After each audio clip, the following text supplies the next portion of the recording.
Chairman sir, আজকে এখানে কিসের মিটিং হচ্ছে?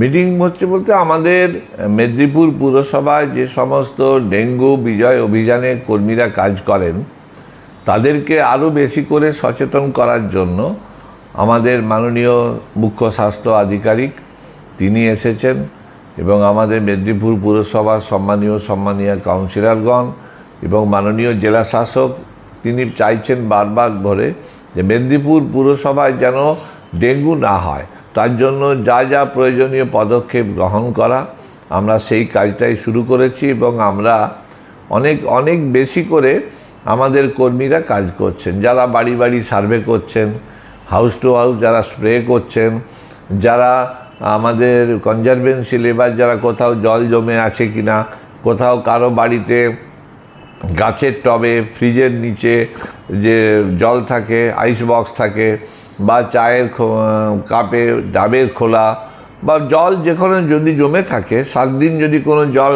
পরিষ্কার জল থাকে সেখানে ডেঙ্গুর লার্ভা পাওয়া যায়, যাতে না হয় সেই জন্য আমাদের সমস্ত কর্মীরাই মানুষকে সচেতন করছেন, আমরা করছি। জ্বর হলে বিনা পয়সায় 4 জায়গায় আমাদের পরীক্ষা করা হচ্ছে।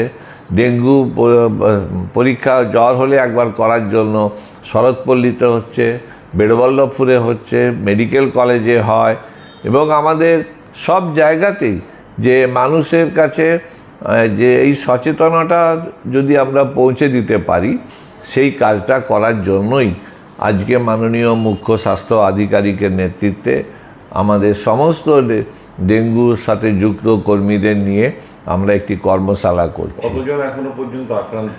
আমাদের মেদিনীপুর শহরে আজকের দিনে 14 জন আক্রান্ত হয়েছেন এবং তার বেশিরভাগটাই কেউ ব্যাঙ্গালোর থেকে এসেছে, কেউ বাইরে থেকে এসেছেন, এসে জ্বর নিয়ে এখানে এসেছেন, পরীক্ষা করিয়েছেন, বা অনেকে যারা বাইরে আছেন তাদের আধার কার্ডের অ্যাড্রেসটা দেয়া আছে মেদিনীপুরে, সেখান থেকে কিন্তু মেদিনীপুরে দেখাচ্ছে। এই জন্য আমাদের বর্তমানে ফিজিক্যালি আমাদের এখানে আছে এখন 6 জন, বাকিরা সবারই বাইরের আক্রান্ত। আমরা এখানে অনেকগুলি পুকুর যেগুলো মজে গেছে, কচুরিপানায় ভর্তি, সেগুলো আমরা সংস্কার করার জন্য চিঠি দেওয়া হয়েছে, থানায় অভিযোগ করা হয়েছে, প্রশাসন থেকে আমরা কয়েকটি পুকুর পরিষ্কার করেছি, কিন্তু তা সত্ত্বেও এই পুকুরগুলো থেকে বেশি করে আবর্জনা এবং মজে যাওয়া পুকুরে ডেঙ্গুর লার্ভা সেখানে পাওয়া যাচ্ছে। আমরা সেই জন্য চেষ্টা করছি ওই পুকুরগুলো থেকে তুলে দেওয়ার জন্য, নোংরা এবং আবর্জনা পরিষ্কার করার কাজটা যদি মালিক না করে আমাদেরকে করতে হবে এবং তাকে নোটিশ পাঠাতে হবে এবং তার সমূহ খরচ দিতে হবে।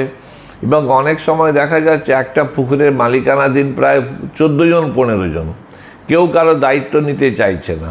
যা যেখানে যে বড় বড় ফ্ল্যাট বাড়ি হচ্ছে সেই বাড়িগুলোতে কনস্ট্রাকশনের সময় অনেক জল জমে থাকছে, সেই জলগুলো যাতে না জমে থাকে, সেই জল জমা থাকলেই সেখানে মশার লার্ভা তৈরি হচ্ছে। পাশাপাশি স্কুলগুলো যেগুলো আছে সেখানে কি কোনো আপনারা সচেতনতা কিছু অ্যাওয়ারনেস ক্যাম্প? আমাদের প্রতিটি স্কুলকে আমরা আমাদের সচেতনতা আনার জন্য স্প্রে করা হয় মাসে 2 থেকে 3 বার, ধোঁয়া মেশিন দেওয়া হচ্ছে সমস্ত সরকারি দপ্তরগুলোতে এবং আমরা চাইছি যে সবাই মিলে এই অভিযানে সামিল হতে।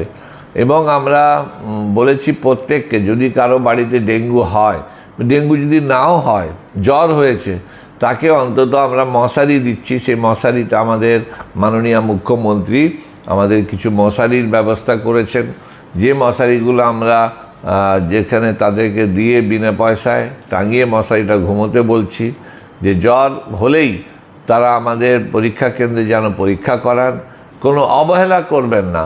আর সরকারি স্বাস্থ্য দপ্তরের সঙ্গে যোগাযোগ রাখবেন, অন্যথায় অন্য কোনো জায়গাতে যদি আপনারা চিকিৎসা করান, কেস বাড়াবাড়ি হলে তখন কিছু করার থাকে না। তাই 1 দিন কি 2 দিন জ্বর হলেই সাথে সাথে সেটা পরীক্ষা করাবেন, পুরসভার সাথে যুক্ত রাখবেন। আমাদের স্বাস্থ্যকর্মীরা আপনাকে রিপোর্ট কার্ড দেবে, সেই কার্ড অনুযায়ী যদি কোনো অসুবিধা হয় সাথে সাথে আমাদের বলবেন, আমরা আপনার উপযুক্ত ব্যবস্থা নেওয়া হবে। এটা মেদিনীপুর শহরকে ডেঙ্গু মুক্ত শহর আমরা করছি এবং মানুষকে এগিয়ে আসতে হবে, মানুষকে সচেতন করতে হবে। আমরা প্রতিদিন বিকেলে আমরা ধোঁয়া মেশিন দিয়ে মশা লার্ভা এবং মশা মারার চেষ্টা করছি। তো মানুষকে আমরা অনুরোধ করব সবাই যেন আমাদের এই কাজের সাথে সামিল হয়ে আমাদের সহযোগিতা করেন।